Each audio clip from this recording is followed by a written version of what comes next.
On a Friday. We had it on Wednesday. We woke up.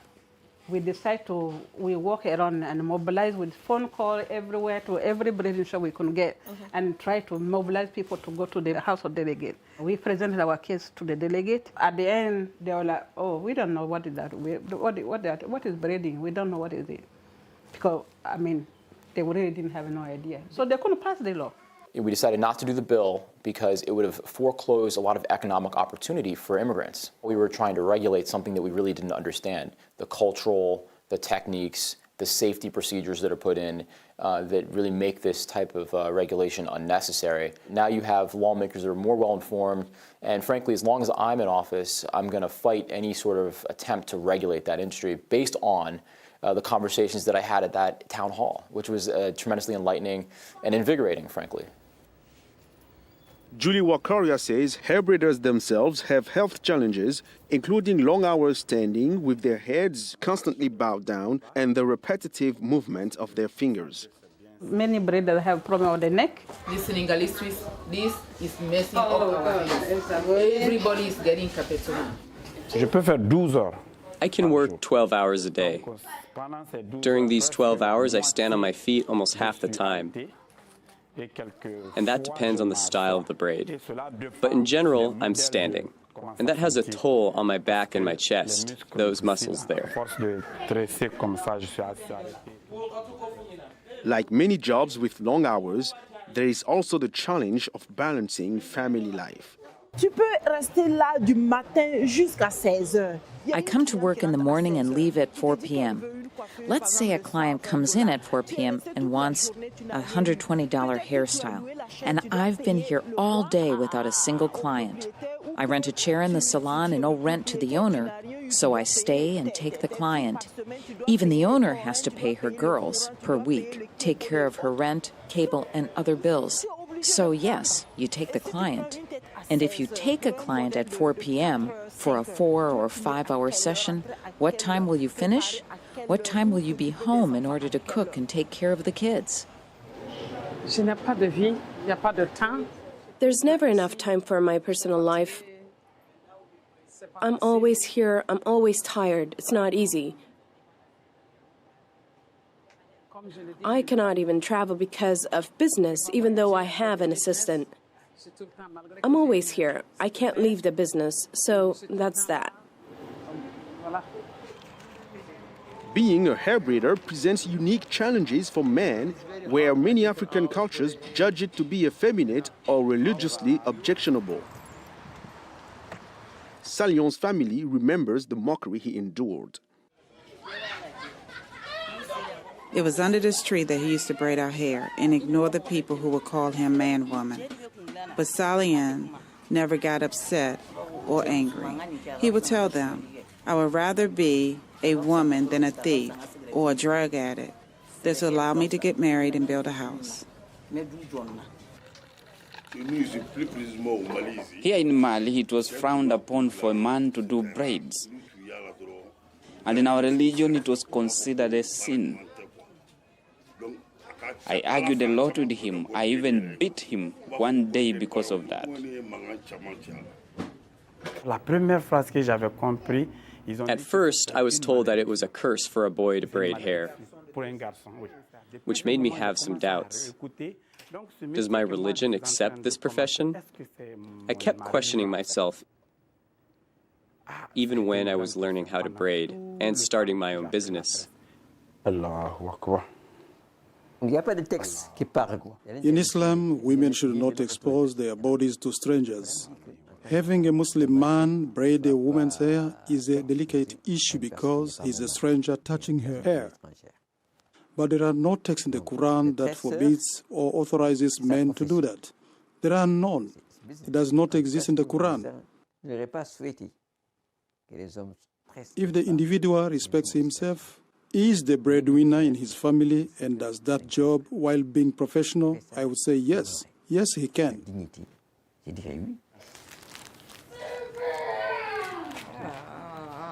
Is that the same color as that? Yeah. You sure? I think this is better. For me, a good customer is a woman who knows what she wants. who is not difficult to braid. And when I suggest some changes, she reacts positively. There's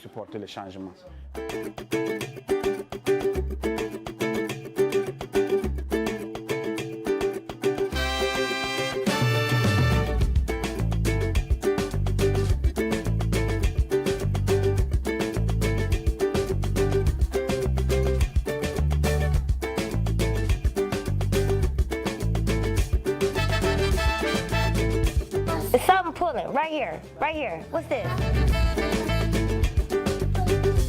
Hot dang it. What is it, it hurt? Yeah, you bet it does. But that's the pain you gotta take with the beauty. It's my first time getting cheeky twist. Okay, what's this in the back of my head? What's that? What's that? What's that? Oh. Oh. Oh, God. I'm gonna need a big aspirin after this. Looking beautiful is painful and expensive. And why do you still do it? Because I like to look beautiful, and I'm priceless. Who? Jesus, who on this head right here? Who on here? Who right here? Who right here? Somebody right here on the brain. On the equilibrium. My cubicle vortex is not functioning right now.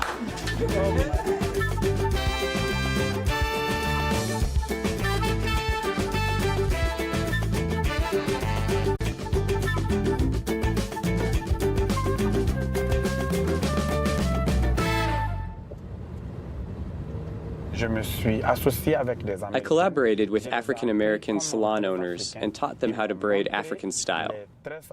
And they showed me the African American techniques in return. The styles that you would see during slavery, how slaves used to braid. They taught me that, and I incorporated it into the African braiding style. The results have made my salon very successful. Hello, African hair braiding can help you?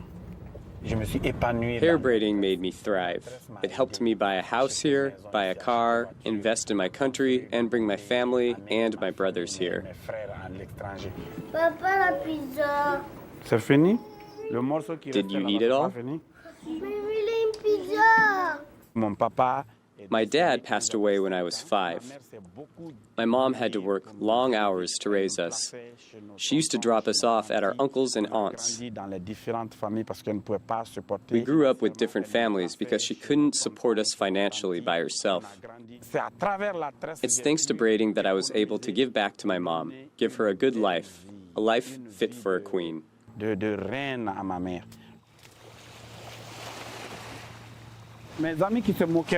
my friends who laughed at me when I was little, I would like to say to them today, your teasing encouraged me to be better.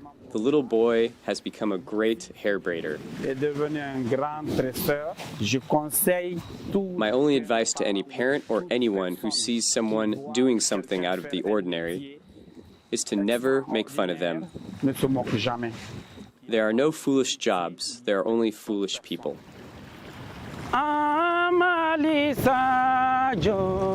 Men or women, African hair braiders in the United States are unanimous. Despite economic challenges and restrictions on immigration, they are full of hope and courage, pursuing the American dream, one braid at a time.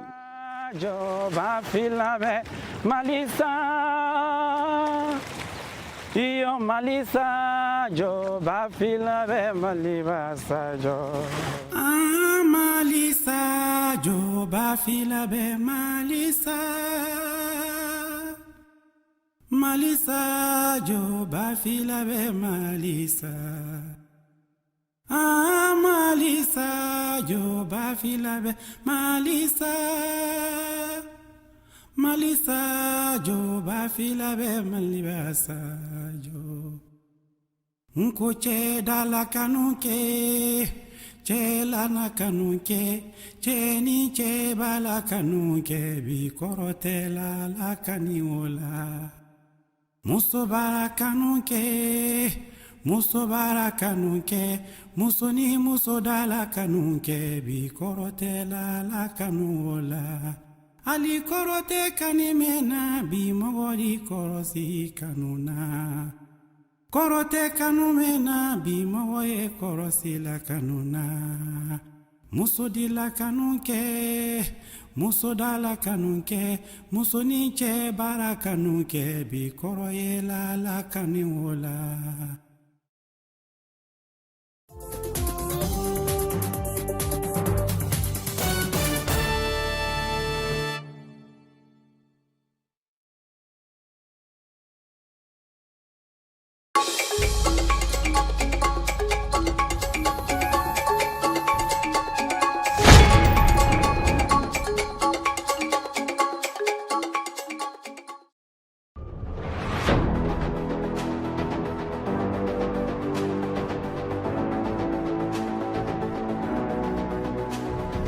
First point of accountability is asking questions. Hello and welcome to Plus Sports and Plus TV Africa. I am Udoka Njoko. Hi everyone, welcome to Plus Training.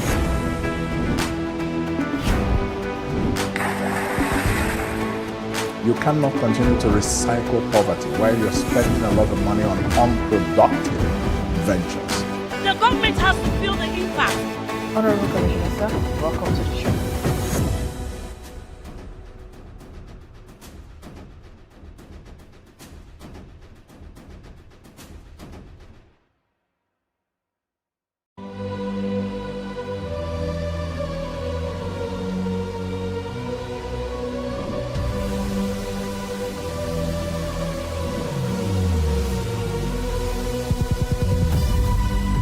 What we do not understand, we will stigmatize. What you can see is the remaining of the tanker that exploded. The suspect equally confessed.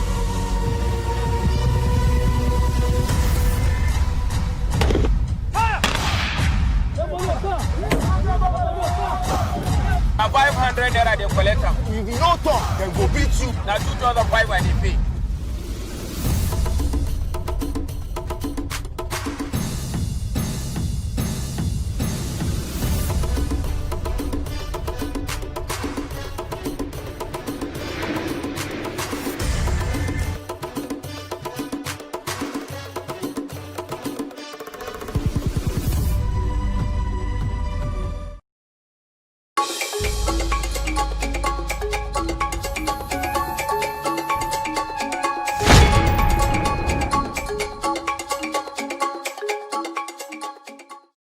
Now so that they talk, which America, you are going to Libya, you want to go and do a shower.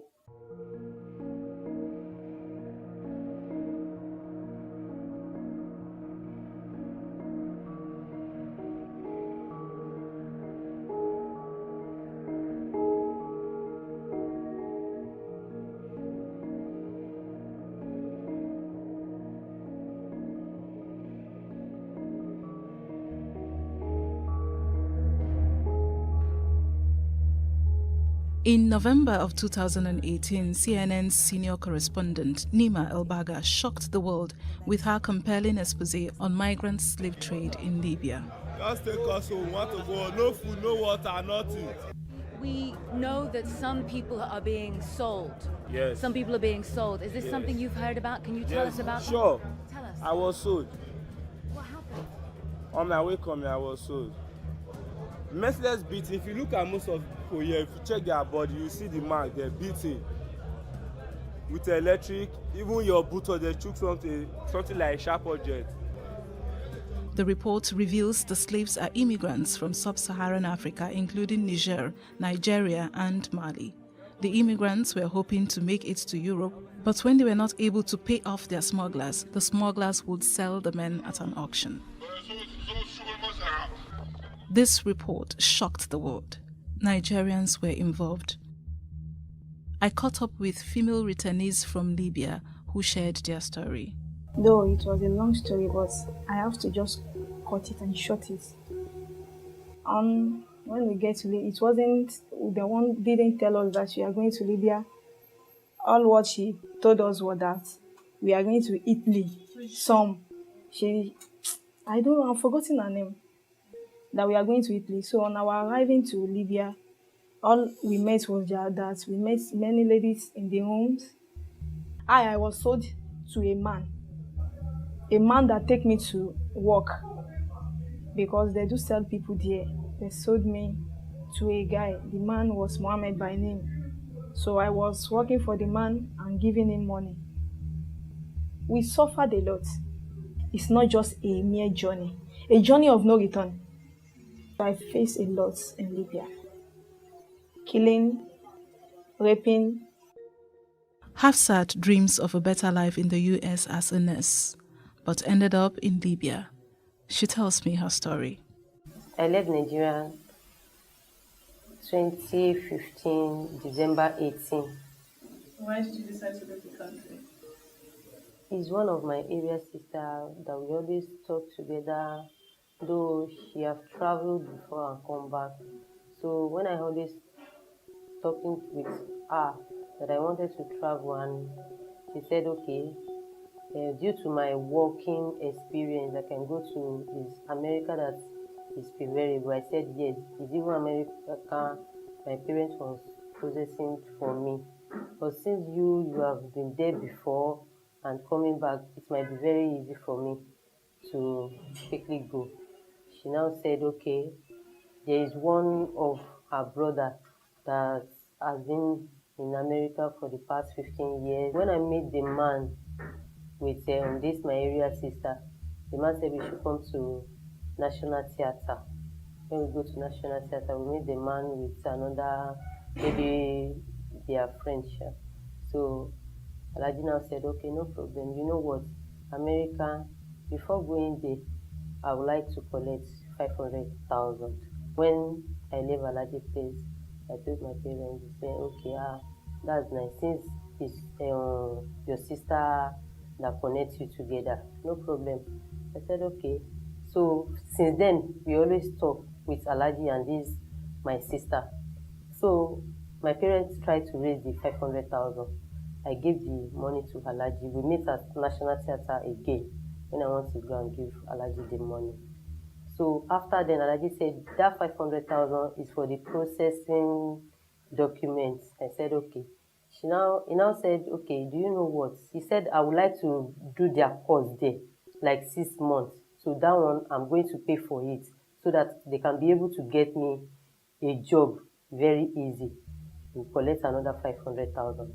Then I gave the money again to Alhaji. Before on the 18th, Alhaji called me and my sister on the 15th that I should be preparing to get out of Nigeria on the 18th of this month. I said, then I met Alhaji at the airport, and that my sister. It's even my sister that come and pick me in our house. So we now go. Now said, okay, Alhaji said we should be going. And I said, we should be going. How is it going to be that we should be going? Where are we going? He said, what is there that you will tell someone to go and to take me to where they are taking bus to Kano. He said to Kano. And there's one other lady like this small girl that said, two of you go and board the bus to Kano. I said to Kano, why is it Kano we are passing to our journey? He said, I know that this our airport here, there's problem, this and that. I said, since I've never go before and I don't know how maybe they are lying or not, so I have to listen to what he was telling me. When we get to Kano the following day, I now call the number. So the person now said, okay, where are we? I said, we are in the park with the small girl. They said, okay, we are in the park. Okay, I'm coming. In the next 10 minutes, the person come with car. Said, okay, enter. You know, it's evening now, just enter. I said, okay, when we are going, I'm just observed that the person is calling. I couldn't hear what they are saying because he was talking with Hausa. So he was calling, but though the man is a Hausa man, but he also hear English. He was speaking, okay, you come and meet me. I'll park the car. I will not on the light. So if you see me, you just. So that one now come. Another car now come. When that one come, say, okay, yeah, enter. They did not make noise. They say, enter. We enter. Since I don't know what to say. They say, okay, we enter. So the first car left us there. The second car was going with us. Say, please, sir, where are you taking us to? He said, it's silence. Say silence. But it's late now. What is happening? Do you know what? Just park. Let me get down and get back to where I'm coming from. Alhaji number was not going again. and that my sister number. And indeed, her journey ended in Libya, the horror unimaginable as she recounts it. What I saw there is bad experience. In fact, when you even see me when I come back to Nigeria, you can't even my parents did not recognize me anymore, because I was at bus stop like this. My father, he was calling me, I'm calling her that this is me, I'm under the bridge. He was close to me, he couldn't recognize me. Say, hey, this is my daughter. Because I couldn't eat. In the morning, they will not eat. In the afternoon, they will not eat. Only in the night, around 10 o'clock p.m., they are now giving them, they call the flour banku. I think that one is very, very easy to get there, and the money is very cheap. They say banku. They will make the food with, in fact, I can't say maybe it's still or what. It's like they use grinder to ground pepper, put water and ororo and maggi. They will be eating the, I recall it, they will be eating the food with tears.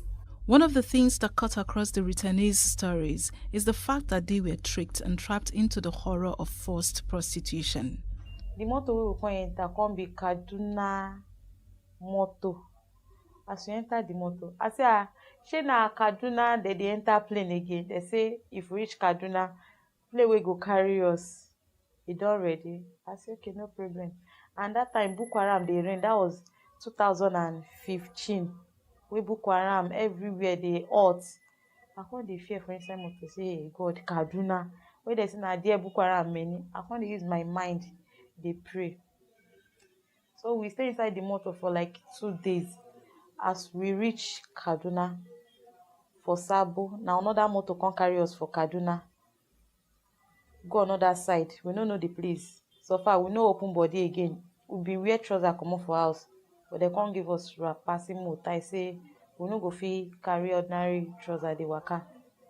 We tie wrapper, they give us a tie. We can't be like them for there. So from that Kaduna, we another motor carry us. They carry us through one side. We say we no go fit go back again safe. We don't know the place. From that place again, they say we go reach border. That border, they search all our load. Maybe we carry anything dangerous. They don't see anything. From that border, na bike carry us. Again, no different face. We be say we no even know them. They don't ready say maybe they won't go kill themselves. Nobody. No, but everybody go they pray with in mind. Say God, where did they carry us? They go, nobody know. So from that border, bike carry us. The bike they carry us, they go no destination. We don't know where would they go. From then, from one bus, one car to another, from one car to another, there is one place, and the place that they will stop us, they won't make noise, and they will not. There is no house in there. It's like bush. There is no the signal they are giving themselves. So from another place, there is Okada. Okada is taking us to that place. We now from the journey, we meet another person. We are now plenty. So that Okada take us to the place Okada take us is very, very far. It was taking us to around 2 o'clock a.m. So when we get to the house that Okada park us, that place is also bush. They just put some one mat there that we should enter. When we entered the room, I saw many girls there, small girls. They are like 50 people there. What are you people doing here? I say, hey, they are taking you to. You have come. I say, that bike that took us. That one now coming. See, sister, young girl, do you know where you are going? I say, I'm going to America. I say, now so that they talk. Which America?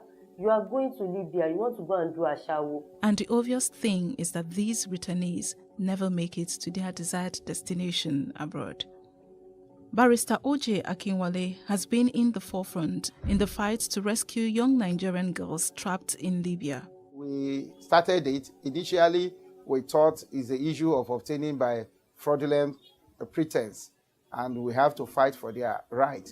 Later, we discovered that those victims are not just victims of just collecting money, promising them to take them to America or London or to France, to Italy, but we discovered that it goes beyond that level. And we're able to go into rescue mission, and we started with rescuing, but some are very fortunate. Before they started using them for prostitution and using them for other things that is against their interest. So we came across those ones. We're able to rescue those ones before the full exploitation. And because of the support given to them, they were able to give us some clips, video clips of what was happening over there. And we're able to, with the assistance of NAPTIP, we arrested those who are the traffickers. We were just working on it on issue of obtaining OBT before we now know it's a full-fledged human trafficking that cartel has over 300 people under their captive. So they were running different homes. They call it homes. What they call it pushing. So they push them. And with interaction with some of them, we discover that it's not that they knowingly surrender themselves. That is the wrong notion people have, that why are you fighting for them? They knew where they were going. They don't know. Many of them were told that they are going to America. Some of them pay as much as 1 million naira, 800,000 naira for traveling there. And at the end of the day, because they don't have proper orientation and information, that was the reason they easily fall prey to these traffickers. And before they know, they were on deadly voyage. And on deadly voyage, you can't go back. You want to either die on the way, or you get to your destination. According to the International Organization for Migration, as of July 2018, over 60,000 Nigerians remain trapped in Libya. The total number that embark on the journey from Nigeria is largely unknown, although according to the Nigeria Immigration Service, no fewer than 10,000 Nigerians died endeavoring to cross the Sahara Desert and the Mediterranean Sea between January and May 2017. As they go, some people fall for road on top of that motor, then die. Maybe say if they look down like this, this one don't die, then they go be that. Some people go faint, they no go even, the motor no go bother to wait, say make they wake up. If you where you sit down near her, if you like wake up, if you like no wake up, if you die, they go throw her for ground. Now so we continue the journey, and the motor no be say it is slow as Nigerian motor dey slow. It they run like say one go get accident. So for that journey, everybody just lose hope. Say either do or die. As in, if you save, na God. If you die, na God. Na so the journey be. As of December 2017, same reports by Nigeria Immigration Service indicate that 36,512 migrants stranded in Niger and Libya are all Nigerians. When I lost my mom, after 5 months, I lost my grandma too. So things are very bad for us that time. So my sister was in Bayelsa before she came to Abeokuta. So we are together, we are living together. So no one to help us. So one of my friends just came to our house that day that, Susan, what happened? I said, nothing. There's one of her sisters, she used to take girls travel out. Say to where? So she now said to Italy. I said, Italy. There's no problem, I have interest though, because I'm not feeling fine, I'm not even okay. So I need to travel out to go and make some money so that I can come home and take care of my siblings too. So my sister said, no, she's not going. Started begging her, let's go together to go and make money. So then we'll come back home to come and take care of our siblings and our elders too. So, okay, she now said, okay, no problem. So we went to that woman's house. So she now tell us that we are going to Italy. I said, Italy. Okay, no problem. So she now said she's going to look for 15,000 naira. For 15 or 50? 15,000 for passports. I said, okay. So for me, I did not see any money. So my sister later raised like 5,000 naira. So the woman now said that we should know whether she's going to help us for the passports. So after we reached there, we're going to pay $3,500 for her. So I don't know dollars in naira. So we don't know dollars in naira. So it's okay. Don't worry. When we reach there, we're going to pay you. So our mother later take us to one Abali's house. So we make an oath before we left Nigeria. So she now said that we're going to Ejido to take a bus to Kano, from Kano. Sorry, you took an oath. What was the oath about? That we were not going to betray her when we reached to Italy. So when we reached Ejido, we took bus to Kano. When we reached Kano, she's not following us. And I go, Alaja, please, we are in Kano. You don't see any airplane. We are not in airport. So she now said that, no, we're going to take ship from there to Italy. I said, okay, no problem. From there, we started for the journey. So when we reached Kano, another cab they took us immediately. Later, from that cab, we get down bicycle. From that bicycle again, they just like they're exchanging goods. They just exchange us like goods. From there, we reached one place that is, as in, I don't even know the name of the place. They took my sister. I was crying. Hey, they've kidnapped my sister. They want to go and kill my sister. Hey, God, what's going to happen to me? IOM again estimates that 80% of these young women arriving from Nigeria will likely be forced into prostitution as sex trafficking victims. In 2016, we were involved in a rescue mission to get some ladies in from Libya, and we wanted them to come out and tell their stories, not for any other reason other than the fact that they want people to learn from their stories. They want people to know that this is not a story that is just being fabricated anywhere. This is a real danger. And we can't show the ladies' faces, but if you had seen them, they are beautiful, extremely beautiful actually, beautiful skin and everything. These ladies were targeted for this purpose because they know that these are people that are going to make them money. And again, in December 2018, UN reports notes narrative by Nigerian migrants of unlawful killings, gang rape, prostitution, arbitrary detention, torture, and inhuman treatment, unpaid wages, slavery, human trafficking, racism, and xenophobia in Libya. The baby wipes giving them, I said, okay, they now show me how they are using it. They will just remove like 10 out of the baby wipes and squeeze it, put it into their vaginal part. I said, and you'll be sleeping with men like that. They say, yes, now. I said, if this thing did not remove, there's one girl that they now say, there is one that the thing did not remove from the vaginal part of the girl, that the girl is even, she died. I said, this thing is very dangerous though. But if you want it to remove you, how will you do it? Say, okay, don't worry, when I want to go and remove it, I will show you. The girl now enter inside the bedroom and bend down, start pushing as if she wants to deliver a baby. The thing now comes and say, this is serious, oh. It's bad experience, oh. There are some, they will say, I don't want to work, I'm tired. Alaji will beat them. That you don't want to do good, you don't want to do what? You have to work. Even if you don't want to work, he will hang your leg that you must work. Say you must work. That's how they are doing. Because it's not their wish.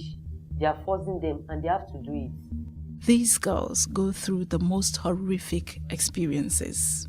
They have a note of work. They gave them a note of work. I call it note of exploitation, where you will see the marking, the ticking, they will be asterixing it. That means if you have, some of them will have 10, 20, 15 there. And I'm telling you, this is the number of men they met every day. And what is the cost? 1,000 naira. In equivalent to Nigerian money. 1,000 naira. And some, if you mark 10, that means 10 men. There are some, they say, I'll pay 3, they said I will pay 3 million, but it's 500,000, I still pay. I say, but how you guys are working? They say, maybe I always see them now that men are coming in and going out. They say, like, how many boys sleeping with you guys? They now show me their exercise book. And I even see them with my face because we are sleeping together. They just put the bed, small bed, like hostel bed. So they are seeing their self when they are sleeping together. They said there are some like 10 boys in a day, and they are paying 10 dinar. That 10 dinar Nigerian money is 1,000 naira. Overnight is 5,000, and that overnight, like three boys must sleep with one girl overnight so that they can make money. And they are collecting this money from them. It's not that those girls have the money in their hand what I experienced most in Libya is a bad experience because I could not have any savings. I was working for a woman being for 1.5 years without any savings out of it. Out of it, my sister had a lot of money from her. She didn't give her any money.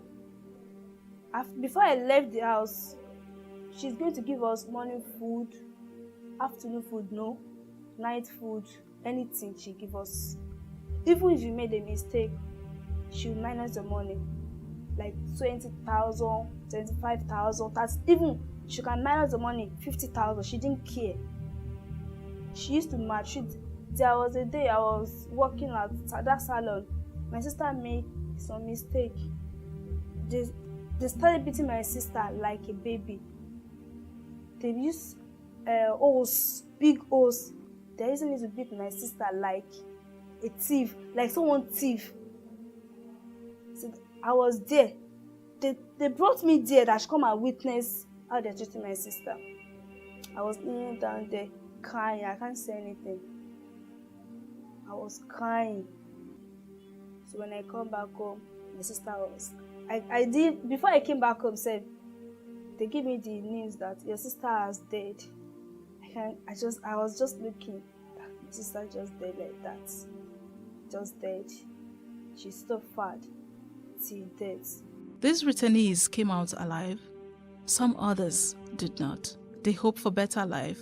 But first, a note of warning to anyone still considering embarking on this horrendous journey. My people, if anybody comes to you that, okay, America, or I want to go America, I want to do this, they are lying.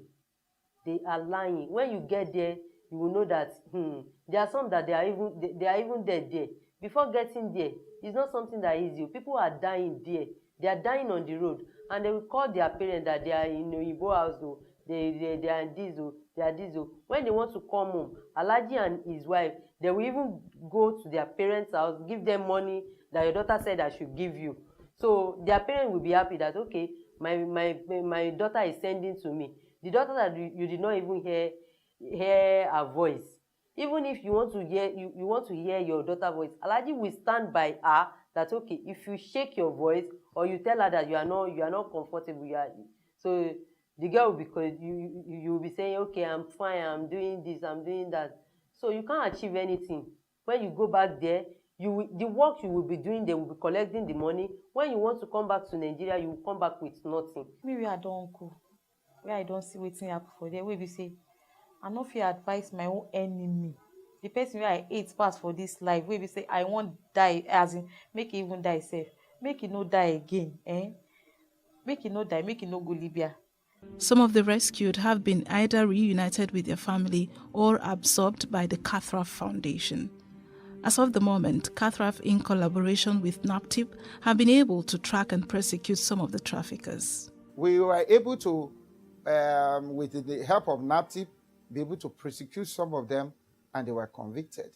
And some of them are at large. Even one escaped from the hand of NAPTIP at the point of arrest because, there is no enough support then, unlike now, for NAPTIP, that they don't have enough police force to follow them for security reasons. And people were shouting, thief, thief, thief, holy, holy. Many of especially downtown, you see a lot of people coming there. One of the traffickers escaped, but she died eventually in Libya because NAPTIP was able to lock up all the accounts. They were all frozen. At the end of the day, she doesn't have access. She can't take care of herself. Eventually died of minor illness.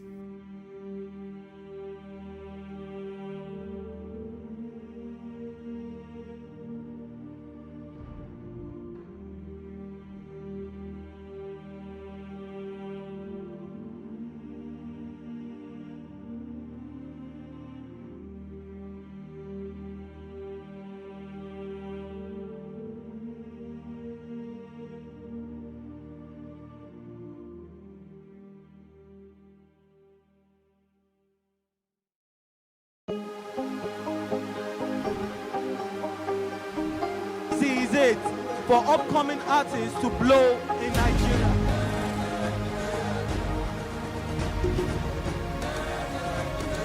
Welcome to Plus Trending. I am Buki November, your host, saying thank you for joining us on today's episode. Welcome back. It's tea time on Plus TV Africa. Practice makes perfect. I'm not perfect yet, but I'm a lot better than I used to be. He's a king. He's entitled to marry 100 if he wants to.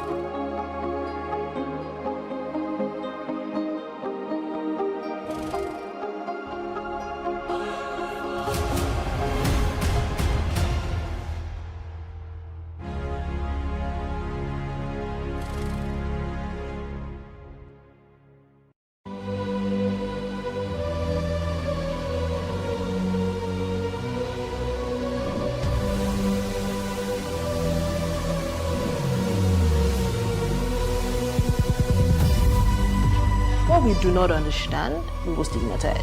What you can see is the remaining of the tanker that exploded. The suspect equally confessed.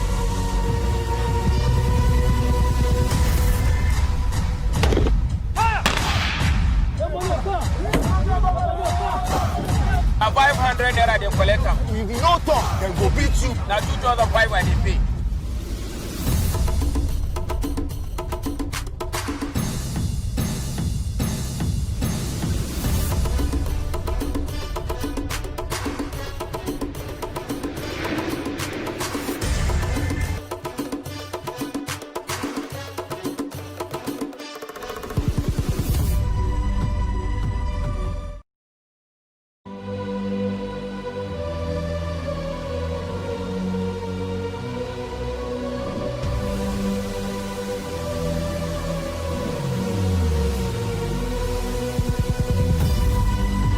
What we do not understand, we will stigmatize. What you can see is the remaining of the tanker that exploded. The suspect equally confessed.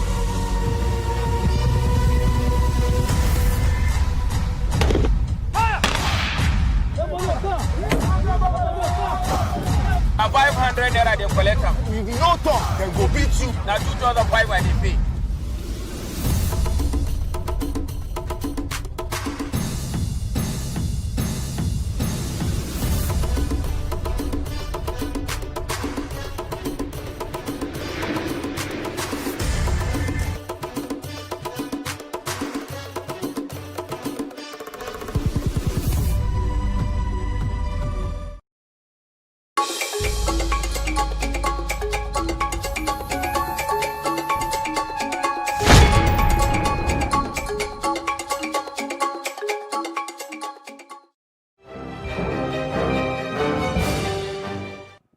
Thanks for joining us on the news on Plus TV Africa. I'm Aneta Felix. Boko Haram terrorists have attacked the Juba town of Juba local government area of Yobe State. This attack comes 2 days after suspected insurgents attacked the Gaydam community in the state, where they burnt down shops and carted away drugs in a hospital. A local source, Adamu Bura, said the terrorists first laid ambush to a military patrol vehicle on the highway and later stormed the village, setting some structures ablaze. The Yobe State Police Command also confirmed the attack. The police public relations officer, ASP Dungus Abdulkarim, however, said that the information on the casualties is still sketchy. The Nigerian Air Force on Saturday bombed bandits' hideout and killed scores in Biningwari local government area of Kaduna State. The State Commissioner for Internal Security and Home Affairs, Samuel Aluwan, listed the settlements bombed. The commissioner also said that some bandits attacked some farmers off a community along the Kaduna-Abuja highways in Chicken local government area of the state. He said villagers apprehended 2 of the bandits, terrorizing them, and that as a result of the beating received, one of them died while the other suspect is in custody of the troops. Aruan said the information was based on operational feedback from the military.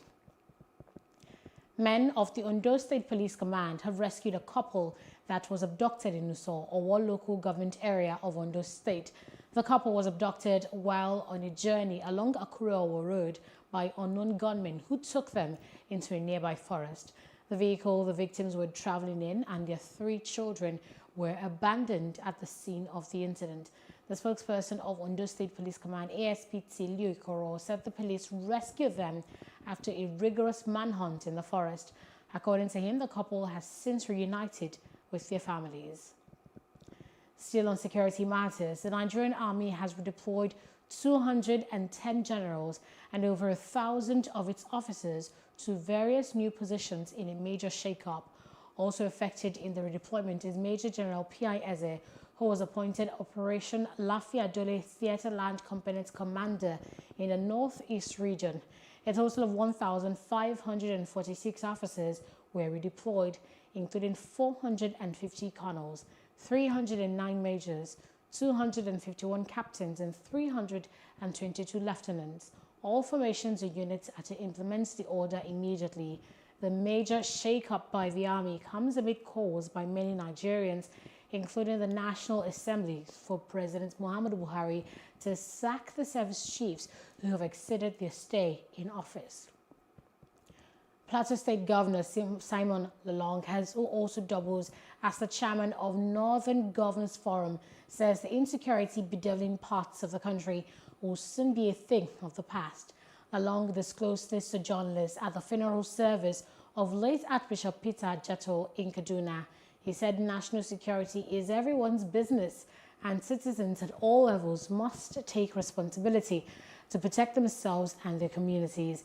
He, however, commended the Kaduna State government for setting the ball ruling on community policing, which said is the easiest way to combat insecurity in the country. Security is everybody's business.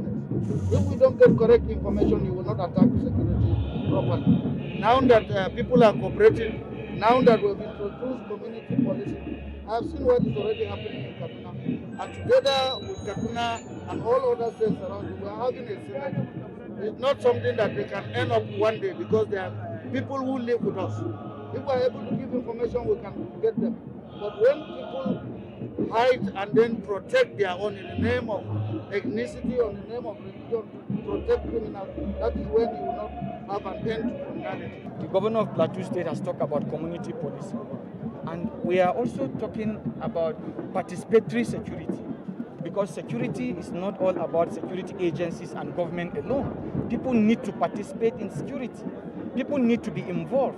People need to understand that security is the bedrock of development. Security issue is not something that you can achieve without cooperation. Everybody has a role to play. And now to political matters. A federal high court sitting in Abuja has dismissed the alleged certificate forgery suit filed against the governor of Edo State, Godwin Obaseki. Justice Ahmed Mohammed delivered the judgment over the weekend in a suit filed by the All Progressives Party, APC, and the chieftain of the party, William Edobo, against the governor. The APC and Edobo had filed the suit, alleging that Governor Obaseki presented a forged certificate to seek re-election in the Edo State governorship election held on September 19, 2020. It, however, rejected Governor Obaseki's counsel, Ken Muzia, who asked the court to dismiss the suit over what he described as the plaintiff's failure to prove their case. Meanwhile, the Edo State Governor Godwin Obaseki has hailed the ruling of the Federal High Court in Abuja, which dismissed the certificate forgery suit brought against him by the All Progressives Congress. Obaseki, in a statement issued on Saturday, said the judgment is a triumph of the rule of law and a testament to the fact that truth would prevail ultimately. The governor said the verdict has confirmed once again that Edo people were well guided in trusting him to lead them in the September 19th governorship election.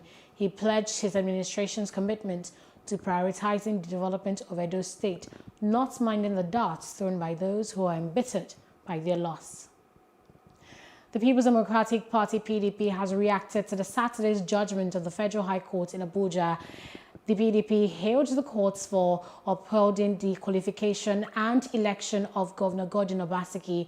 The party, in a statement by its National Publicity Secretary, Kola Ologbodion, described the verdict of the court as a triumph of justice, a victory for democracy, and a seal on Obaseki's landslide victory as the clear choice of the people. Ologbondiyan commended the judiciary for upholding justice in the case and urged Obaseki to continue in his selfless service to the people, for which the party and its elected and appointed public officers were known across the country and beyond. The legal department of the People's Democratic Party, PDP, say they are putting finishing touches to the paperwork to sue serving legislators who defected from the PDP. The PDP anchors its case on the provisions of Section 68, subsection 1 and 1G and H of the party's constitution. The section requires a member of the Senate or of the House of Representatives to vacate his seat in the House if he was elected to the House by the PDP but becomes a member of another political party before the expiration of the period he was elected for. The National Publicity Secretary of the PDP, Kola Ologbondiyan, confirmed the party's plan to go to court. A member of the party's National Executive Committee, however, said that the National Reconciliation Committee, led by Senator Bukola Saraki, is exploring other options to resolve the issue. From the second quarter of 2021, all Nigerians who wish to register their vehicles must have a National Identification Number, NIN. The Federal Road Safety Corps Marshal Dr. Buboye Oyeyemi said this over the weekend, adding that the move is in total compliance with presidential directives.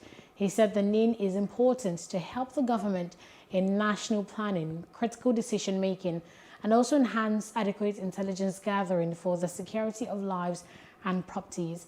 The FRC has also mandated all applicants for the national driver's license in the country to present their NIN before they could be captured for any class of the licenses produced by the FRSC. The federal government will shut the Lagos Island-bound traffic on the 3rd Mainland Bridge for 2 weeks from Wednesday, January 13, 2021. This is part of ongoing rehabilitation work. The Federal Controller Works Lagos, Engineer Popola Olukayode, confirmed this in a statement on Saturday. He called for cooperation and understanding from the public, especially motorists. Olukayode also assured that the repairs would not be delayed unnecessarily to allow for smooth traffic. We'll go on a break here and we'll return shortly. Do stay with us.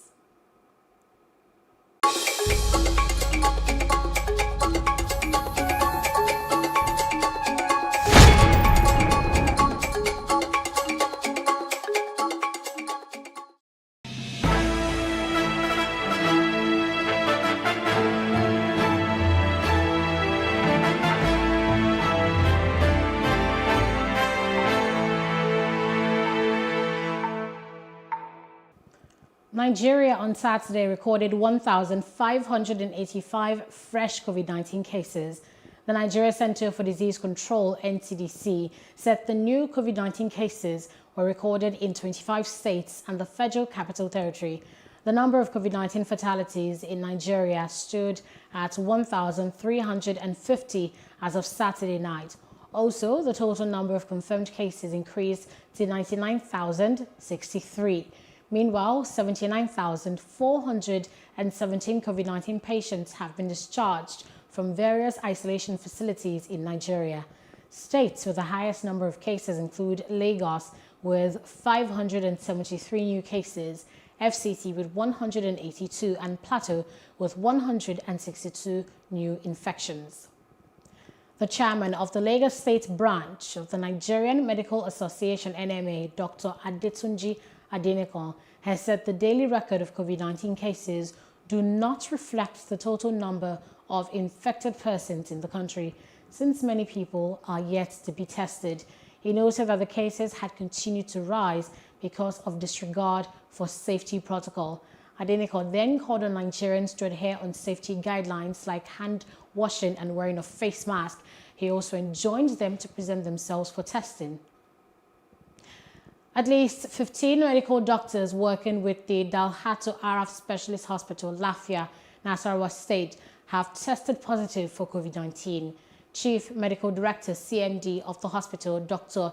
Ikrama Hassan, said this on Saturday while debunking earlier claims by Association of Resident Doctors in the state that 35 medical doctors in the hospital had tested positive for the virus.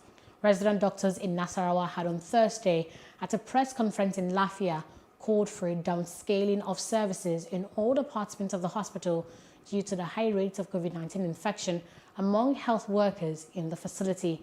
But the CMD confirmed that only 15 out of the 139 doctors in the hospital tested positive for the virus.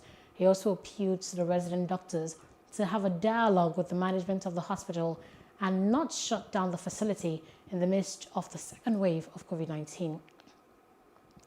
The National Primary Healthcare Development Agency, NPHCDA, has announced a distribution plan for the COVID-19 vaccine in the country. The agency said the rates of infection in each state would determine the number of vaccines they would receive. The NPHCDA said that all the states would get less than 4,000 vaccines from the first batch. Frontline workers, like those in the health and security sectors, would be given priority, as well as the elderly. The agency said that the vaccine will be administered in January and February 2021. The federal government has revealed that it's already in talks with China to procure vaccines for Nigerians. The Minister of Foreign Affairs, Geoffrey Onyema, stated this recently in Abuja during a discussion with the Chinese First Counselor and Foreign Minister Wang Li, saying Nigeria would take advantage of the vaccine already developed by China. Onyema says Nigeria is stepping up its cooperation with China in several sectors of the economy, which would be beneficial to millions of Nigerians. China is also one of those countries that has been able to develop vaccines for COVID, and so we're also engaging with China to also help with regards to access to vaccines for our people. Oyo State government has warned owners of private hospitals against managing cases of COVID-19 in their health facilities. Emergency Operations Center, AOC, and the state's COVID-19 Technical Task Force said that the increase in the rates of COVID-19 cases have been linked to private hospitals in Oyo State. Chairman of the state's COVID-19 Technical Task Force, Professor Temitope Alonge, appealed to the health workers to comply strictly with the advisory. The task force noted that there are 30 approved testing centers in the state, including the University College Hospital, UCH Ibadan. He added that those suspected of having COVID-19 symptoms should be referred to the centers as testing is free. The Nigerian Air Force has distributed liquid oxygen to several isolation centers in Abuja for the management of COVID-19 patients. The Air Force said the act is part of its contribution to the management of the second wave of the pandemic currently ongoing. The Chief of Medical Services of the Air Force, Air Commodore Gideon Bako, who represented the Chief of Air Staff, Air Marshal Sadiq Abubakar, says the gesture was aimed at reducing the hardship being experienced by hospitals following a shortage of liquid oxygen. We realize many hospitals are battling with oxygen. Getting oxygen is becoming a big problem. So the Chief of the Air Staff decided to support hospitals with free oxygen to any hospital that reaches us. So the oxygen is absolutely free for them. As long as the disease continues, and the Air Force is ready to continue supporting other healthcare workers in fighting COVID-19. So since we've been receiving this oxygen, it has helped a lot in keeping so many patients alive. We need to operate at 100%, but before we were like 65% operating, but now with the support of the Nigeria Air Force, we have almost reached the optimal level of 100%. The patients we had last year, they have tripled this year.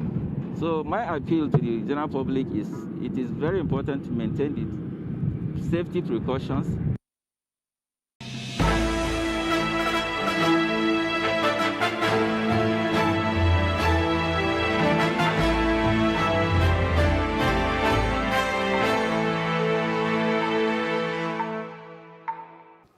In other parts of Africa, the Interior Minister of Libya's UN-backed government has expressed hopes that bringing stability to his war-torn country would become a top priority for the incoming Joe Biden administration.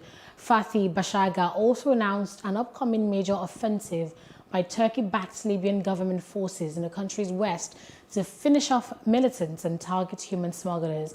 He also invited the United States to assist Mashaga said he would be ready to take on the role of Prime Minister in a yet-to-be-formed unity government that could follow peace negotiations between Libya's warring sides.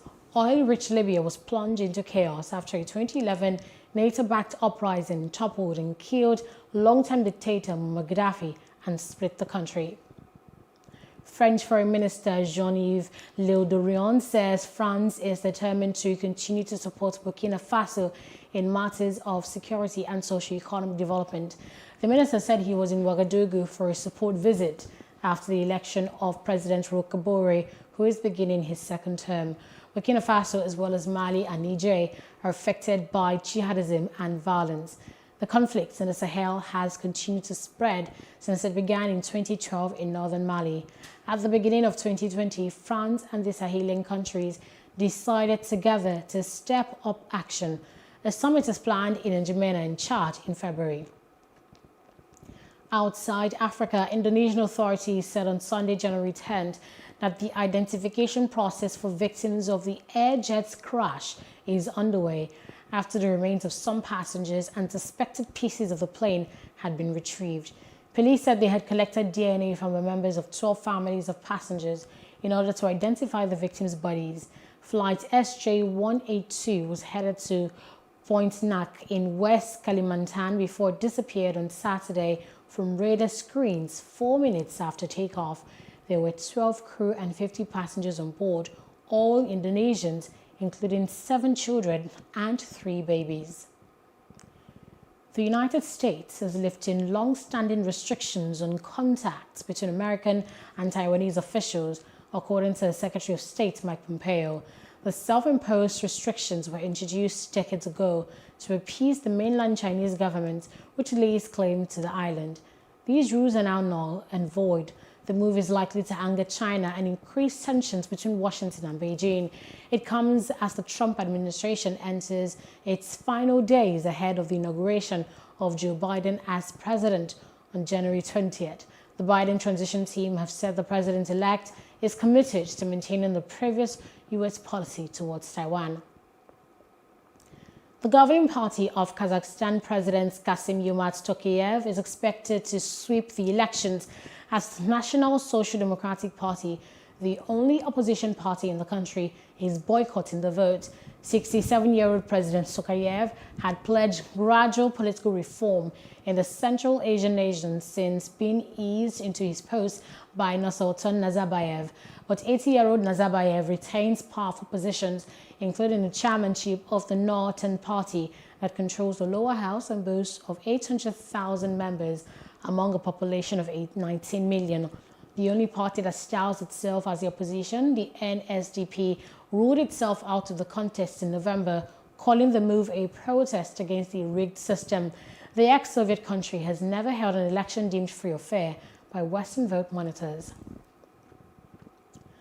In business, the federal government is estimated to generate a total revenue of 7.9 billion naira from 161 companies shortlisted to advance to the final stage of the marginal fields bid round launched 7 months ago.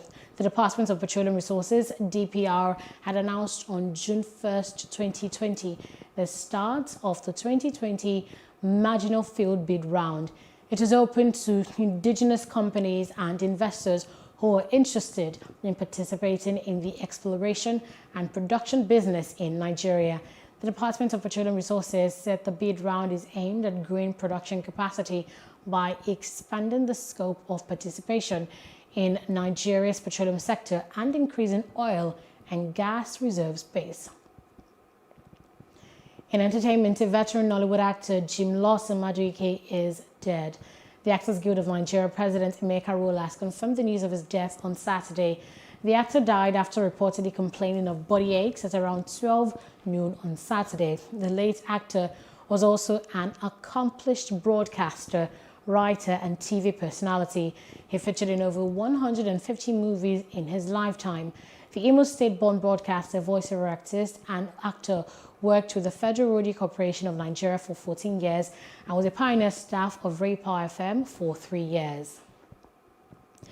Catherine, Duchess of Cambridge, has paid tribute to frontline workers on her birthday. The royal turned 39 on Saturday and shared a message on her joint Twitter account with her husband, Prince William, in which they had praised those who have been battling the COVID-19 pandemic. Meanwhile, Prince William has revealed he and his wife speak to their kids, Prince George, Princess Charlotte and Prince Louis every day about the work the NHS have been doing throughout the pandemic. In sports news, Nigerian Ridwan Scorpion Oyikola has emerged the World Boxing Federation WBF Boxer of the Month for December 2020. This comes after a thrilling fight to win the WBF International Super Featherweight title on December 27, 2020. The International Featherweight champion also won the prestigious Newcomer of the Year award. A statement from the WBF website said Oyikola showed great potential with an outstanding win over the Argentine Lucas Montesino on December 27th in the fight of the year. Only 23 years old, Oyikola took his record 7-1-1-5 while capturing his first international title. That's the news at this hour. For more stories, please follow us at Plus TV Africa on Facebook, Twitter and Instagram. And please do subscribe to our YouTube channel at Plus TV Africa. We'll be back later with more stories making the headlines. I am Annetta Felix. Thanks for watching.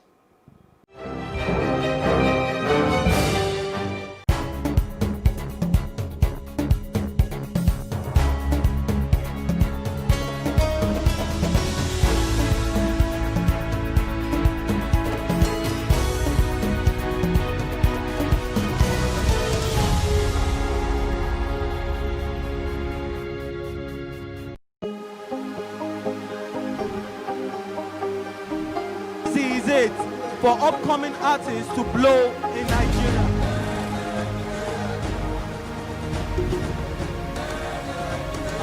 Welcome to Plus Trending. I am Bookie November, your host, saying thank you for joining us on today's episode. Welcome back. It's Tea Time on Plus TV Africa. Practice makes perfect. I'm not perfect yet, but I'm a lot better than I used to be. He's a king. He's entitled to marry 100 if he wants to.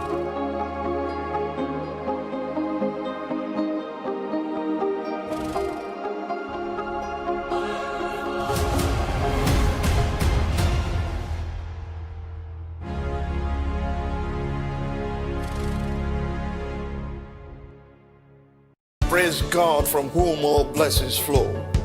Welcome to your favorite program, The Moment of Truth, brought to you by the Citadel Global Community Church. Our God is a God of salvation, far above all principality and power and might and dominion, that regardless of what happens in this season, you will escape. Say to your neighbor, there is no peace for the wicked.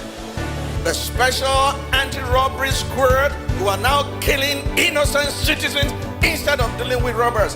Your axe will catch up with you. Finally, my brethren, be strong in the Lord and in the power of his might.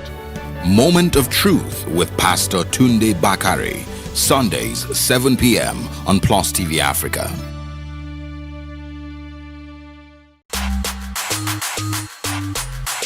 Abraham, Moses, Jacob, you are one family. There's no dream of this sport in Nigeria. See how your body just dripping diamond.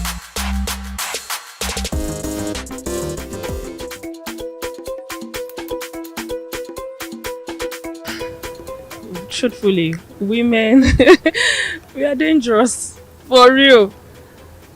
And it happens. So, it happens. It's a hard one, for real, but it happens. That's all I know. Well, from what we've been hearing, it happens maybe sometimes. I won't say it's right. However, in a situation where that happens, there's different sides to it. You know, if the man, for instance, has a good relationship with the kids, depending on their age also. For instance, you can the reaction when the kids are still like maybe age 1, age 2, age 3, it's going to be different from, for instance, if the kids are like 20-something, 30-something years. In that case, life goes on. If the children are grown-ups and they still feel, oh, even if you are not their biological father, but they still feel that, oh, you are the father we know. then the relationship can continue. It's strange as it is, as it sounds, and whatever around it, everything for me is strange. You understand? I mean, it could be a fiction. It could be, I don't know, is there any reality in what you're saying, or is something that you watch on, is it African Magic now? Is it just a joke or just a play or something? Well, it depends on who the father of the child is. If he's a bad man, definitely anything can happen. Do you understand? But if he's a good person, you know, it's a very bad thing to do. There are some grounds where you can do that. Very terrible Yoruba demon. I will turn the person, and from there I will know how detailed they go, and I will trace to know the place the person come from. I will make sure that I verify, not that to chase it. The person is not a cow, is not a goat. Rather, I will train the person and I will verify to know the taproot where the person come from. That's what I can do. Yes. I will give it to them because I'm not the one that's get the picking. Oh, by God's grace, that one cannot happen with me. No, he will go and find his father.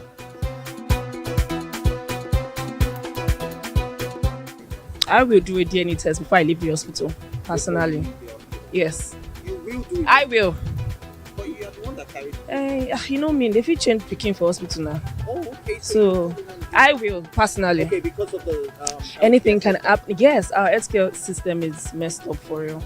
Like, you can't trust even the doctor, the nurses. Truthfully, before, I used to have this notion that if you come to me with that, we are done after you get the results. But thinking about it now, I doubt if I'll be offended. Before you go in to marry a lady, you must first of all know who the lady is or who the man is. You know, because if the person you are going with has been an untruthful person from the beginning, you get, you know, so every other thing you build on that is going to fail. You know, but if there have been trust from the beginning, or more like, if you are sure of who you are dealing with, then I don't think there should be need for paternity test. Abraham, Moses, Jacob, you are one family. You're going to know this sport Nigeria. See how your body just dripping diamond.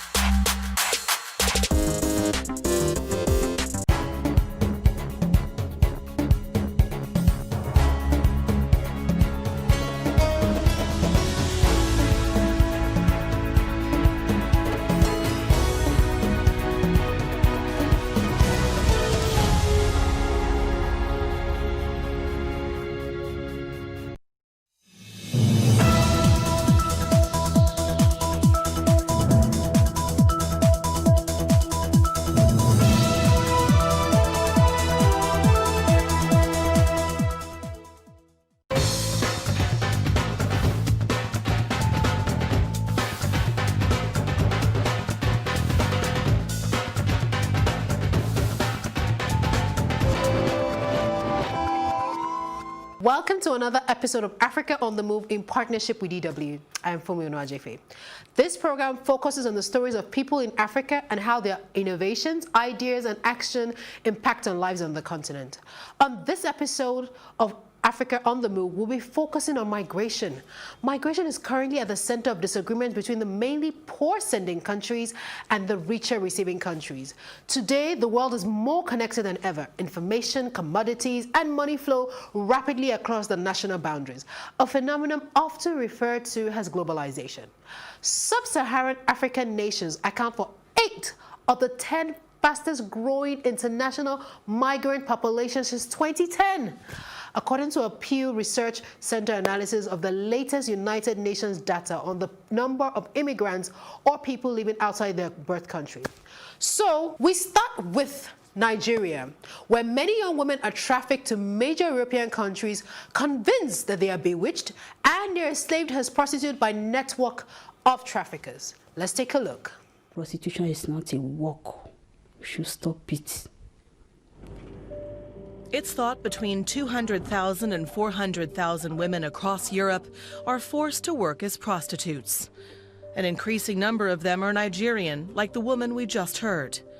They're lured to Europe with false promises and end up in backstreet brothels or red light districts in cities like Lyon, Madrid, or here in Turin. We join volunteers from a Catholic charity who try to get the girls off the street. 9 Nigerian women currently live in this house in Italy. We can't use their real names. As recognized victims of sexual abuse, they won't be deported, at least for now. Kate arrived in Europe a year ago. They told me they were going to find a job for me, that there is a lot of job here. But they didn't tell me it's on the streets. The job is on the streets. For many women, their troubles begin on their way to Europe. I was raped twice. When I was in Nigeria, the person that buggered me to Kano, and the other time was when I was in the desert. The soldiers, they also did the same. Networks of people smugglers traffic the women. The networks are headed by so-called madams, women who enslave other women. Having been promised a great life, the women are abused by their captors when they arrive until they give in. The charity we're observing is using an online campaign to try to raise awareness about the plight of the women. Katia is one of the volunteers. It's very common when the girls tell us that groups of men go to them to rape them together, 1 to 3 at the same moment. They ask them to do many strange things, to pay them like nothing. Like a Nigerian woman on the road is paid 10 euro. You don't buy pizza with Coca-Cola for 10 euro. Some women have sex with up to 20 men a night. They have to pay off their huge debts. These can total as much as 40,000 euros for the journey, as well as for food, clothes, or cosmetics. But if they go to the police, the women risk deportation. That would shatter their dream of finding a much better life in Europe. In the end, they no longer know whom to trust. Sometimes even the women's own families turn against them. It used to happen many times that the families suggest to the girls to go back to prostitution.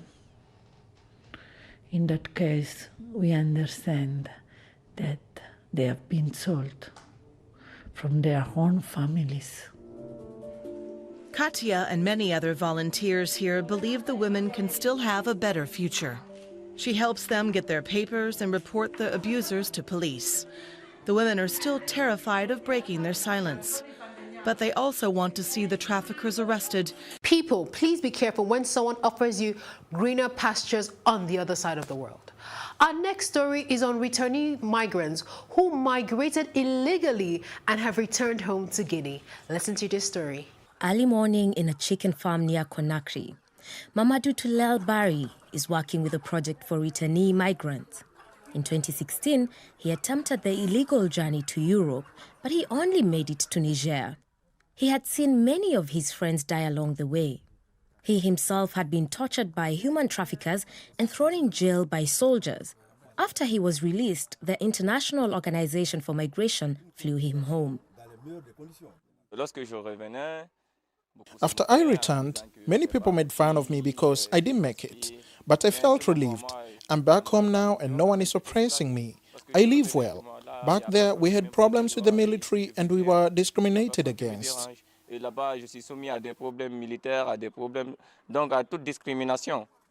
A total of 300 people work for the EU-funded project, which was launched by IOM and a local NGO. The most important aspect, its members are made up of equal numbers of returnees and local residents. This is to ensure that everyone benefits from the project and there is no resentment within the community.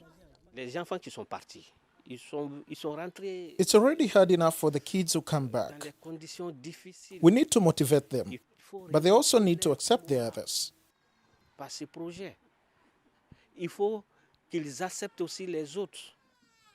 Women also play a very important role in the reintegration of the returnees. Our own children are not among the returnees, but these young people could easily be our children. That's why we take care of them. My little brother, for example, also tried to leave, but criminals caught and castrated him. He has nothing left. Now he's like a woman. The boys here have all had similar experiences. That's why we need to support them. We are like mothers to them. Soon the first chickens and eggs will be sold. With 300 participants, their first payment will probably be low, but at least they will gain some perspective. Many young people in Guinea have lost hope. Well-paid jobs are difficult to find, and there aren't enough career opportunities. For many, escaping to Europe seems like the only way out. To counteract this, the Employment Office and the IOM have interviewed young people in Conakry. As a result of the interviews, we can determine who is most likely to leave the country illegally. We then selected them for a total of 21 projects, such as the chicken farm, and support them. Other young people will hopefully be spared to Lel's terrible experience. He now lives with relatives in Conakry and is studying political science. For now, at least, he has given up his dream of traveling to Europe. All of the returnees and all of my friends warned me before I left, but I had to experience it for myself to believe it. All I would say to my friends now is to not even try it. It destroys you. Even if you do survive, you either feel so ashamed that you didn't make it or you come back crazy.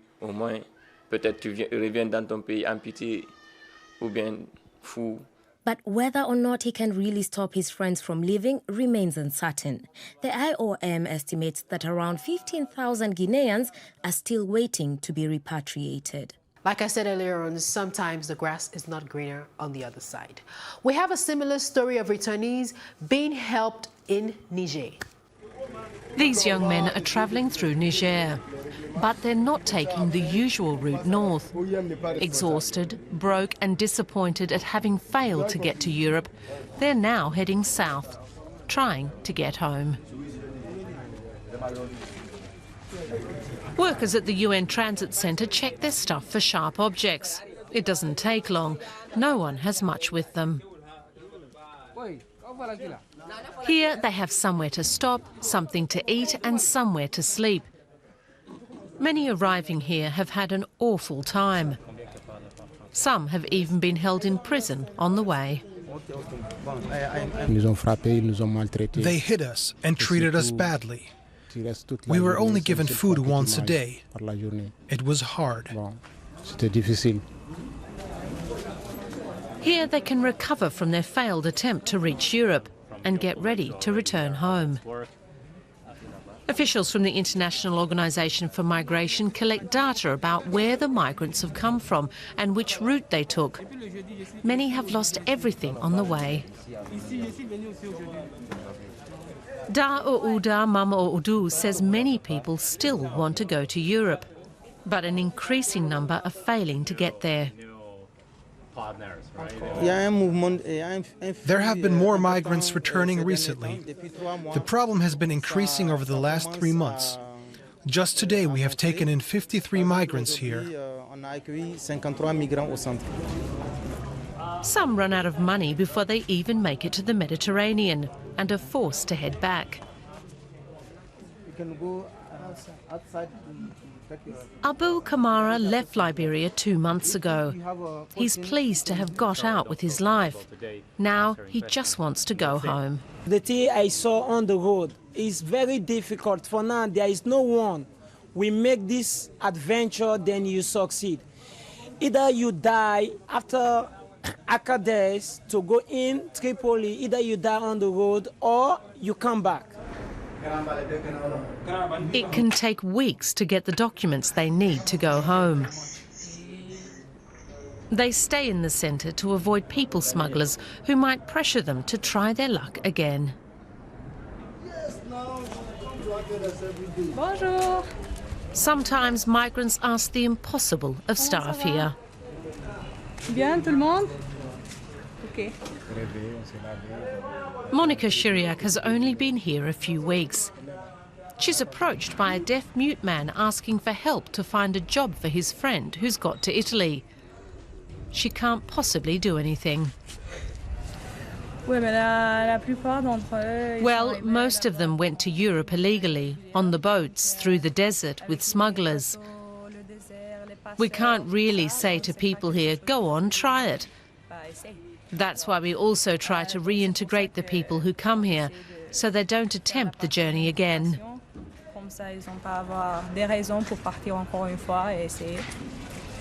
But can they persuade the would-be migrants to stay at home? Many still want to go to Europe, despite having failed this time around. If I want to go to Europe, I want to go the legal process. I don't want to go on legal process, but I want to use the legal process to go to Europe. Few want to try the smugglers' routes again. For now, they hope they can find jobs and that their families will accept them when they get home. Our next story is on Makayambo Ngano from the Democratic Republic of Congo, a journalist who had to flee her home all the way to Germany. You know, sometimes when you decide that I'm leaving Kinshasa to go to that place, when you decide so, and then you can just take care of everything.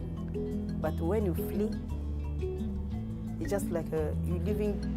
It's just like you leave a part of your body. I am Makayambo Ngano. I came from Democratic Republic of Congo, DRC. I'm a journalist. To be a journalist in Congo, by the time I was there in Congo, it was not so easy. First, about our security. You know, you just expose yourself. Everyone knows who you are, whatever, where you stay. And when something happening, really, they are beyond you. There where I was working, did have some problem, political problem. Then I just flee from Kinshasa to South Africa because my husband was already that side as a refugee. To my own country, I was just feeling at home. But when I went to South Africa, it's just like, yeah, I need to do so. I need to be careful because I'm not in my own country.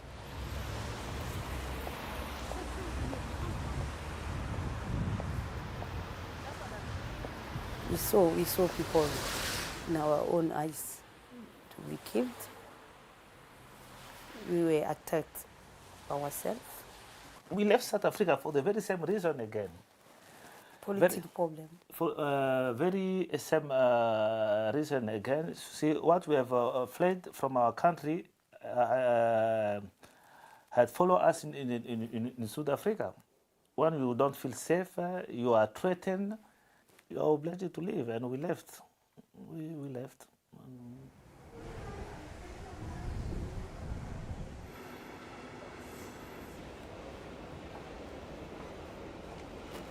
Since March of this year, we have been granted a status of refugee here in Germany, and then they even told us that we're giving you that status because you were already a refugee, you know.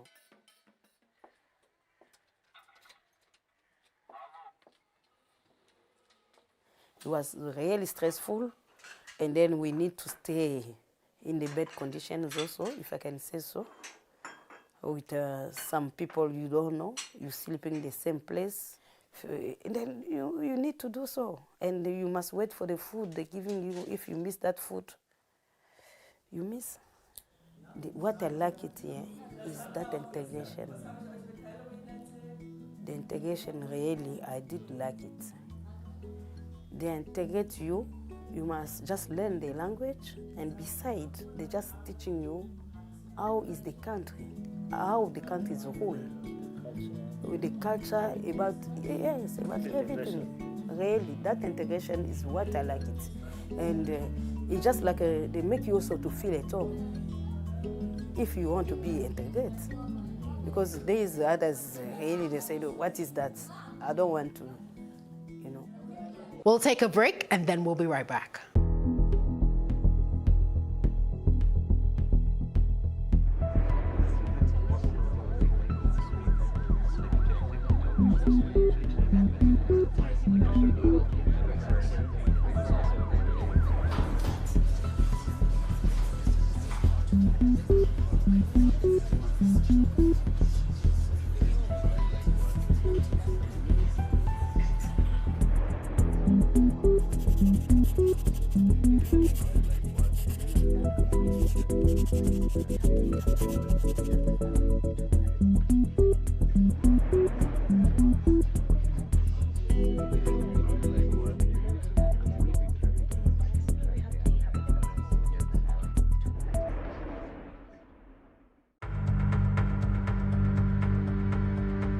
Welcome back. Now we'll take a look at the lives of other migrants living in Germany as well. Every time when you move the side to side. Remember, I came from Congo, I was in South Africa, I was in Sweden, today I'm here in Germany. As a Christian, whatever you go, you must search where is God. We're always going to find out our own people. That's why really I can see I'm just feeling at home when I'm going to the church. I am Makaya Bungano. I came from Democratic Republic of Congo, DRC. I'm a journalist. One day I meet a lady called Regina. We met because they are the one who are just like a volunteer, giving us some course of a Dutch course by the camp where we were.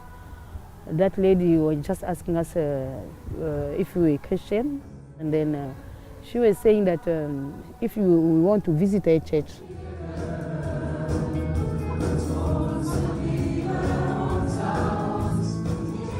So your church is a bit different to the, let's say, traditional German church. How would you say it's different, in what way? Yes, we, as you see, we focus on worship. We sing a lot. We like to invite people, refugees, as well as other people around. We invite young people and children as well to come to our church. It's like I don't understand everything, but I understand what is going on. And especially, I found the church with just talking about the language I want to learn. And it just making me to be happy and then to just come. Patience is a very positive person, easy to communicate with her. So all of my friends easily came in touch with her, and so it's really a blessing for my family as well. She's like my family. My family, they are not here. I'm here with my husband, you know. Every Sunday when I'm here, when I have time, I also go to the Congolese church. We are very, very hot. That's why she come here to dance, because we dance, we move. Yeah. Is it like a church in Congo? Is it? Of course, yes. Yes. For me, it's just really, it just puts me in a good mood. And to see my own people, they're preaching in English, they're singing, they're preaching in French, they're singing in French, Lingala, they're singing in Kikongo, English also, even in Germany.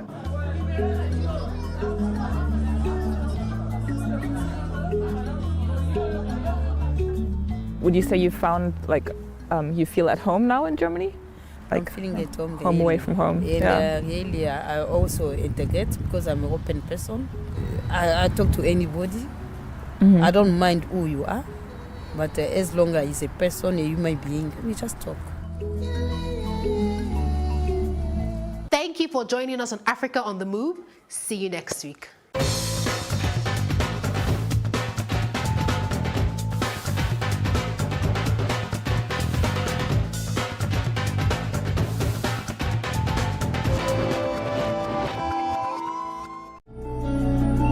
Today's top stories are and the Pentecostal Fellowship Organization. I'm here at Eunice Bashoru Street where the fire destroyed our transformer completely.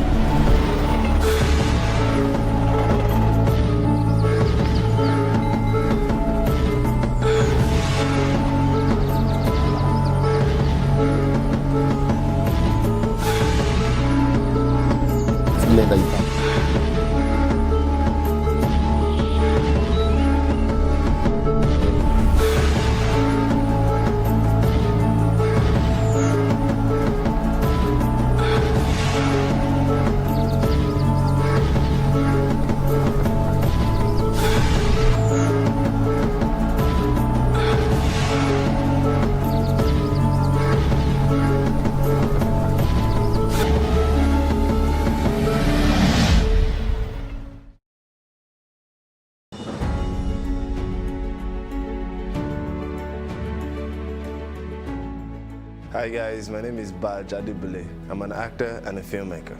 And these are my answers to these questions.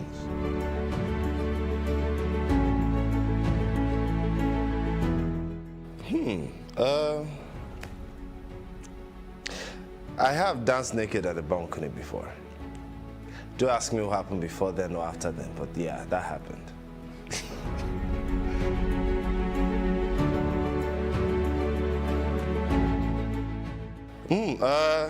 Off the top of my head, it would be Smooth by Carlos Santana and Rob Thomas. Love that song.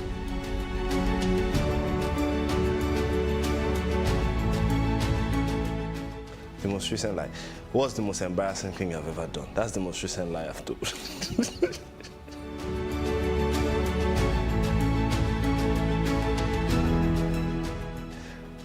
The part is the fact that you get to live multiple lives in one lifetime.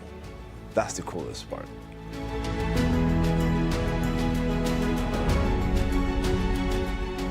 Kiss, date, marry. Kiss, date, marry. I'll kiss Ini. Love you, babe. Date Toke because I'm sure she's gonna be fun. And I'll marry Bisola. We get along so well. I love her. Definitely marry Bisola. She's good to probably good to eat me up for that now.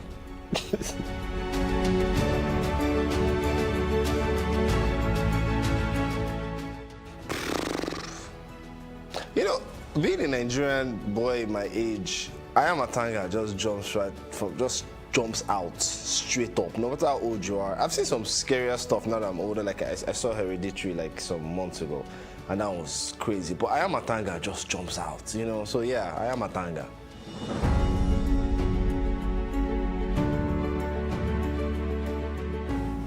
I think the privacy has to be the worst part.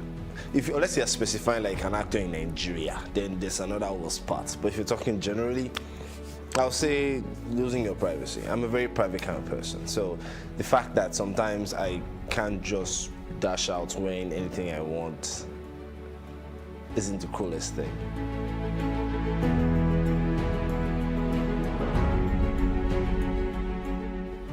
What words? Brokos. Yeah, I just don't see how I can throw that in any sentence, man. I don't even know how I said it in the movie. Brokos, definitely.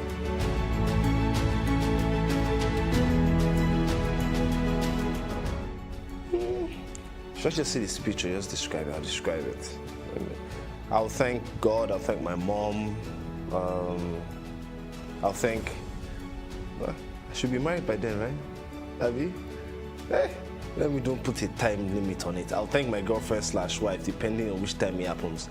I'll thank my family, my friends, thank my fans, I'll thank the Academy, and it's a good platform. So there's this belief I have that we really don't need all these other things that we think are real in terms of those social, legal, and religious laws. What we really just need is understanding, kindness, and love. I'll try and spread that message.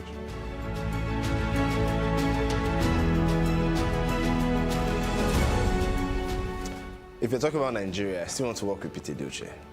Come on, I grew up watching the guy. Except just one time. Just so I can say, yeah, I'm done now. I mean, Nigeria. But if you're talking about worldwide, the list is unending. But for Nigeria, Pete Edochie. So that's it on Plus TV Africa. I'm Badge Adibule. Hope you had fun.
Hey, what's up, guys? You're welcome to another edition of Plus Event, and I remain your host, Ifeoluwa Oshukeye. Your absence isn't an excuse anymore, as Plus Events is all you need, as we bring you the glitz, the glamour, and loads of fun. Oh, definitely, no question. He's a living legend.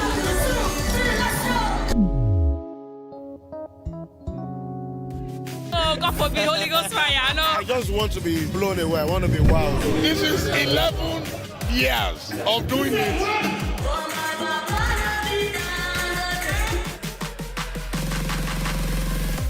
I'm surrounded by so much positivity.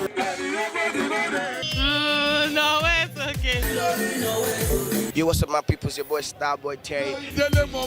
You're watching Plus Event on Plus TV. Stay glued to Plus TV Africa every Saturday and Sunday, 4:30 p.m. West African time.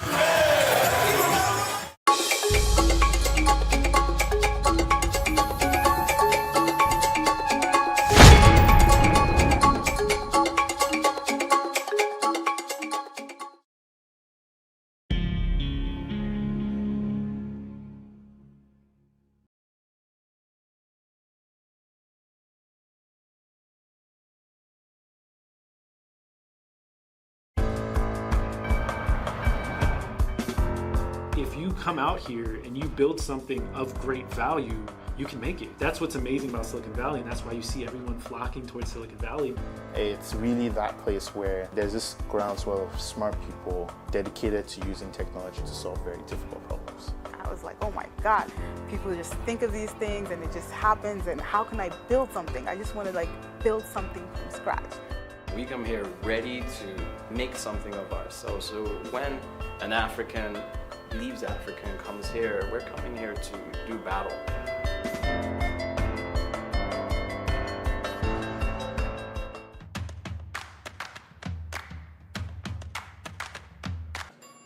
Hi, my name is E, and I am Managing Director and Co-founder of Flutterwave.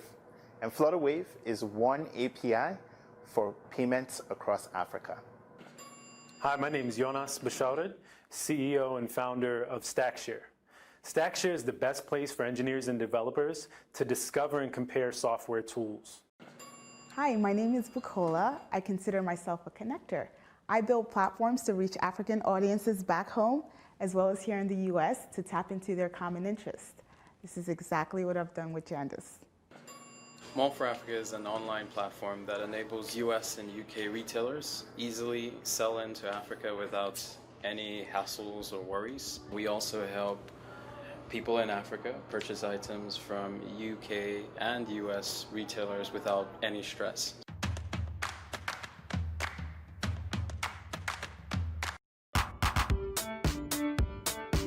Mall for Africa started really with an idea.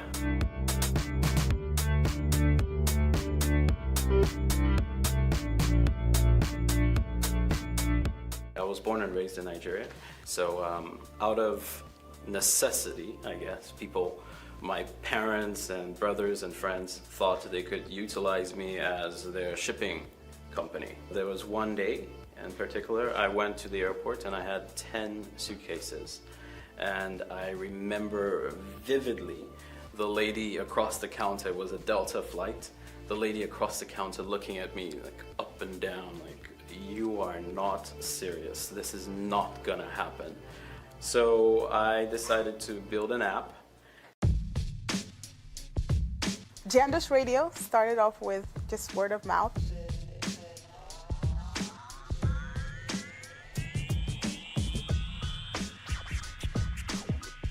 I sent it to a couple of friends who wanted to listen to live radio back home. We didn't have a lot of apps that were catering to African content and radio at that time.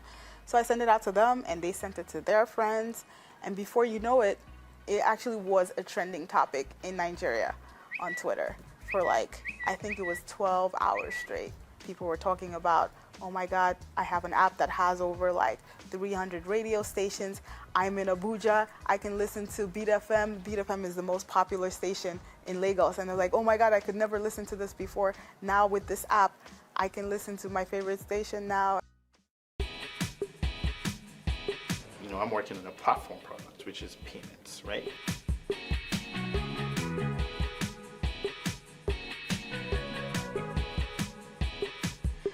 And I started digging into that and realized like it was an absolute nightmare to be a developer and get paid in Africa. I'll give you an example. Like up until recently, if you were an Android developer in Africa, you had to put your apps up for free. You couldn't make money on your apps because there was no way for Google to pay you. We're not just enabling people the ability to increase revenue by providing them new means of payment, but we're also enabling them to access global technology services by doing so, right? That is revolutionary.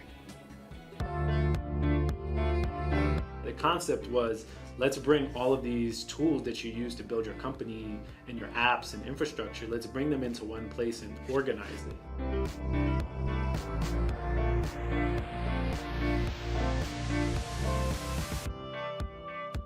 And other industries had done it.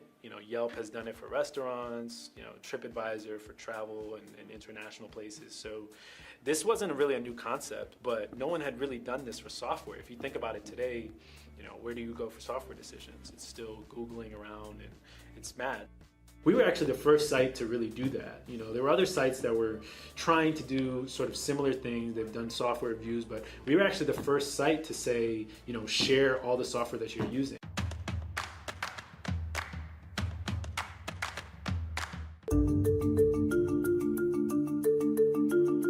For an average entrepreneur in Silicon Valley, there are stages to what the venture funding cycle looks like.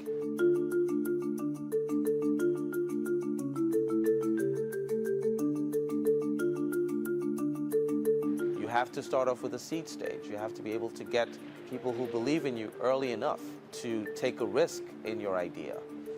Every time an entrepreneur describes what they do, it usually has to hit the point of, I saw a problem, it was very unique, I had a solution, it was very unique, I was able to get, or I should be able to get somebody to pay me for my solution, but I should be able to repeat that so many times that it becomes scalable and sustainable. I know people who have joined a startup that thinks it's going to be the next big thing.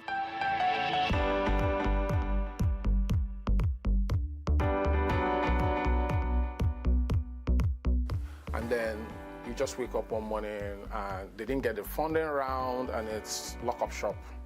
And that's it. Happens a lot more often than it's talked about. We hear about the Facebook and Google and Apple and all the other startups that are successful, but 1 out of a million succeed and the rest fail. Silicon Valley is probably the Disneyland of capitalism, is a good way to put it.